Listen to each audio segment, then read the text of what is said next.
টুনি আর তার বাচ্চা এক নদীর ধারে বাসা বানিয়ে থাকতো।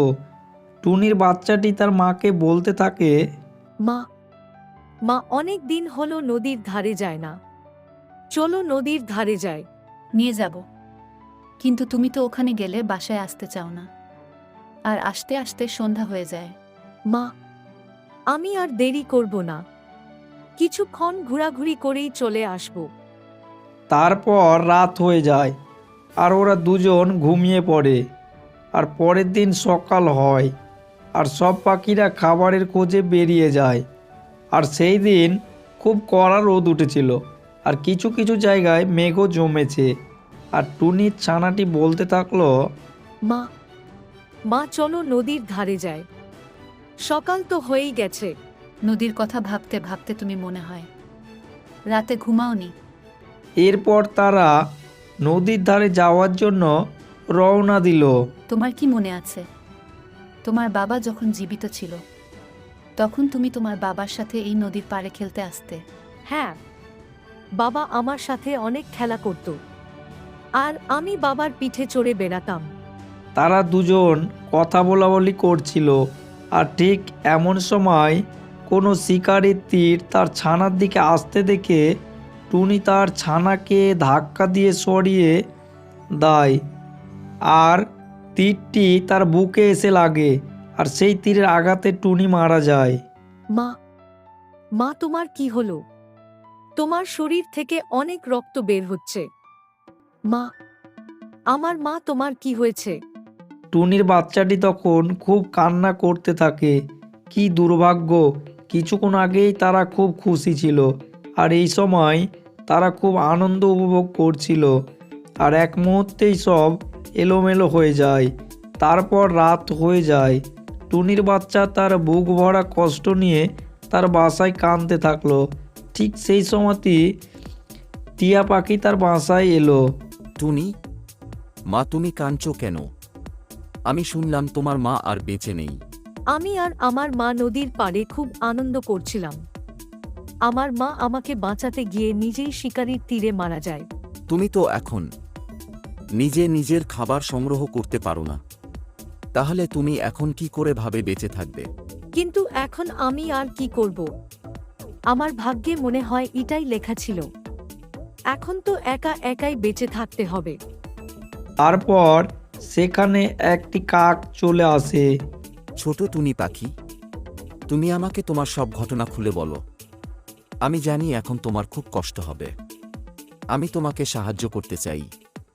আমার বাসায় ডিম পাহারা আর বাসার সব কাজের জন্য একজনকে খুঁজছিলাম, আর এই কাজের বিনিময়ে আমি তোমাকে খাবার খেতে দিব। আর তোমাকে খাবার খুঁজতে বাইরেও যেতে হবে না। আজকেই তো এই বেচারির মা মারা গেছে, আর তুমি এসে একে এসব কথা বলছো। আমি তো খারাপ কিছু বলিনি। তুমি যদি ওর জন্য খাবার এনে দিতে পারো তাহলে এনে দাও। আমি এখান থেকে চললাম। টিয়া পাখি তখন আমতা আমতা করতে করতে সেখান থেকে চলে গেল। আমি ছোট হতে পারি, কিন্তু আমার মা আমাকে সব কাজ শিখিয়ে দিয়েছেন। আমি সব কাজ করতে পারবো। তাহলে চলো আমার সাথে, আর কাল থেকে আমার বাসার সব কাজ করবে। এরপর কাকটা তার বাসায় চলে যায় আর তার স্বামীকে বলতে থাকে, আমি ছোট টুনি পাখির ছানাকে আমাদের বাসায় কাজের জন্য বলেছি। ও একটু পরেই বাসায় কাজের জন্য চলে আসবে। এরপর টুনির বাচ্চাটি কাকের বাসায় চলে আসে। তুমি চলে এসেছো টুনি পাখি? হ্যাঁ, আমি সব কাজ করতে পারবো। আপনি আমাকে 2 বেলা খাবার দিলেই চলবে। ঠিক আছে, তাহলে তুমি আমার ডিমগুলোকে দেখে শুনে রাখো। ঘরের কাজ সব শেষ করে রাখবে। আমরা অন্য জঙ্গলে যাচ্ছি খাবার আনার জন্য। তারপর কাক দুটি সেখান থেকে জঙ্গলে চলে যায় খাবার খুঁজতে। এরপর টুনি ছানাটি একটি ঘটি সরাতে গিয়ে কাকের ডিমের উপর পড়ে যায় আর একটি ডিম ভেঙে যায়। কি করলাম আমি? এখন তো কাক এসে অনেক বকা দিবে। অন্যদিকে কবুতর আর টিয়া বলাবলি করছিল, বাচ্চাটার কষ্ট দেখে খুব খারাপ লাগছে। মাত্র 2 বেলা খাবারের জন্য কত কষ্ট করছে বাচ্চাটা। কিন্তু আমরা তো সব সময় ওকে খাবার খাওয়াতে পারবো না।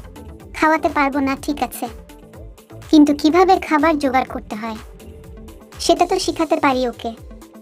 আর যখন নিজে নিজে খাবার জোগাড় করতে শিখবে তখন তো আর কাকের বাসায় কাজ করতে হবে না। আর টুনির মা তো আমার অনেক উপকার করেছে, আর ওর মা আমার ভালো বান্ধবীও ছিল। এরপর কবুতর কাকের বাসায় যাওয়ার জন্য রওনা দিল। অন্যদিকে কাক দুটি এসে দেখতে পেল তাদের একটি ডিম ভেঙে গেছে। অলক্ষী, অপয়া তোমাকে দয়া করে নিজের কাছে নিয়ে আসাটাই ভুল ছিল, আর তুমি আমার এত বড় সর্বনাশটা করলে। এরপর কাকটি টুনির বাচ্চাকে অনেক মারে। আমি ইচ্ছা করে ভাঙতে চাইনি, ঘটিটা সরাতে গিয়ে ভেঙে গেছে।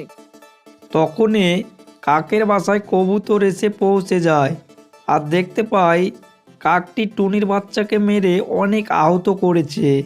কাক পাখি, তুমি অনাথ বাচ্চাকে কেন মেরেছো? ও আমার একটি ডিম নষ্ট করে ফেলেছে। তুমি কি এখানে কথা বলতে এসেছো? কবুতর কিছুক্ষণ চুপ থেকে টুনির বাচ্চাকে বলল, মা, তুমি যদি খাবারের জন্য অন্য কারোর উপর নির্ভর করে থাকো তাহলে এরকমই নির্যাতন সহ্য করতে হবে। তুমি এখনই আমার সাথে চলো, আমি তোমাকে খাবার খুঁজতে সাহায্য করব।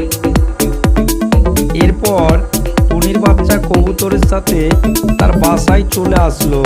এখানে কিছু খাবার আছে, তুমি খেয়ে নাও, আর কাল থেকে আমার সাথে খাবারের খুঁজে বের হবে। ঠিক আছে। পর তারা খাওয়া দাওয়া করে ঘুমিয়ে পড়ে।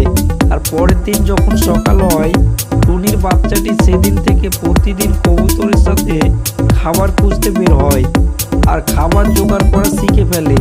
আস্তে আস্তে সব কিছু শিখে ফেলে কিভাবে তার জীবনযাপন করবে। দেখতে দেখতে টুনির বাচ্চাটি বেশ বড় হয়ে যায় আর খুব সুন্দর হয়, ঠিক তার মায়ের মতো।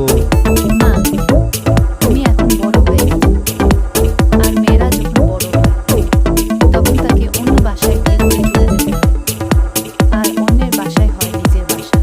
অন্যের ঘরে কেন যেতে হবে মা? এখন তোমাকে দেখে শুনে রাখার জন্য একজনকে দরকার, মানে তোমাকে বিয়ে করে তার ঘরে যেতে হবে, আর সেই ঘরই হবে তোমার আপন ঘর। আর তখন টুনির বাচ্চাটি খুব লজ্জা পায় আর সেখানে টিয়া পাখি তার সাথে একটি টুনি পাখির বাচ্চা নিয়ে আসে। কবুতর বোন, ও হচ্ছে আমার দূর সম্পর্কের বোনের ছেলে। এই কিছুদিন হলো ওর বাবা মা মারা গেছে, আর ওর বাসাটা ও ভেঙে গেছে। আমার মনের আশা পূরণ হয়েছে, একে আল্লাহ আমাদের কাছে পাঠিয়েছে। আমার মনের বাসনা পূরণ হবে। আমি এই ছেলেটার সাথে আমার মেয়ের বিয়ে দেব। ওরা বিয়ে করে টুনির বাসায় থাকতে পারবে, আর বিপদে আপদে সুখী হবে, একে অপরের খোঁজ নেবে।